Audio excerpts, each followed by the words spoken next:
నంద్యాల జిల్లాలో సోమవారం జరిగే సార్వత్రిక ఎన్నికల పోలింగ్ కోసం ఏర్పాట్లు సిద్ధమయ్యాయి. ఉమ్మడి కర్నూలు జిల్లాలోని 14 అసెంబ్లీ 2 పార్లమెంటు స్థానాలకు ఉదయం 7 నుంచి సాయంత్రం 6 గంటల వరకు పోలింగ్ జరుగుతుంది. పోలింగ్కు అవసరమైన ఈవీఎం మిషన్లు, ఇతర పోలింగ్ సామాగ్రిని సిబ్బంది తీసుకువెళ్లారు. ఇదే అంశానికి సంబంధించి మా ప్రతినిధి శ్రీనివాస్ మరింత సమాచారం అందిస్తారు. ఎన్నికలకు సంబంధించి పోలింగ్ డిస్పాచింగ్ సెంటర్ వద్ద ఎన్నికల సామాగ్రికి సంబంధించి పోలింగ్ సిబ్బందికి అందజేస్తున్నారు. ప్రధానంగా ప్రస్తుతం మనం కర్నూలు జిల్లా కేంద్రంలోని కోడుమూరు డిస్పాచింగ్ సెంటర్లో ఉన్నాము.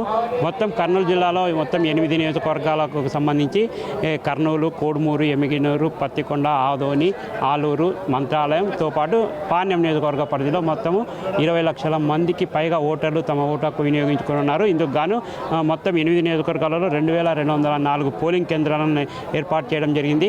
అయితే ఉదయం 7 గంటల నుంచి సాయంకాలం 6 గంటల వరకు జరిగే ఈ పోలింగ్ కేంద్రాలకు సంబంధించి సుమారుగా దాదాపుగా 12,714 మంది పోలింగ్ సిబ్బందిని ఏర్పాటు చేశారు.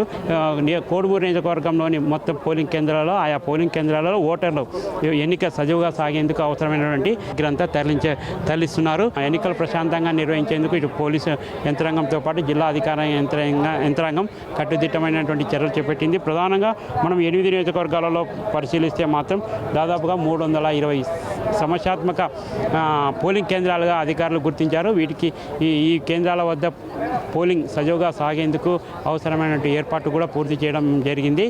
మొత్తం మీద కర్నూలు జిల్లా ఎన్నికల పోలింగ్కి సంబంధించి పరిశీలిస్తే రేపు ఉదయం 7 గంటల నుంచి సాయంకాలం వరకు 6 గంటల వరకు జరిగే ఓటింగ్లో ప్రజలు స్వచ్ఛందంగా తరలివచ్చి తమ ఓటు హక్కుని వినియోగించుకోవాలని కూడా జిల్లా కలెక్టర్ డాక్టర్ సృజన ఓటర్లకు పిలుపునిస్తున్న పరిస్థితి కనపడుతుంది.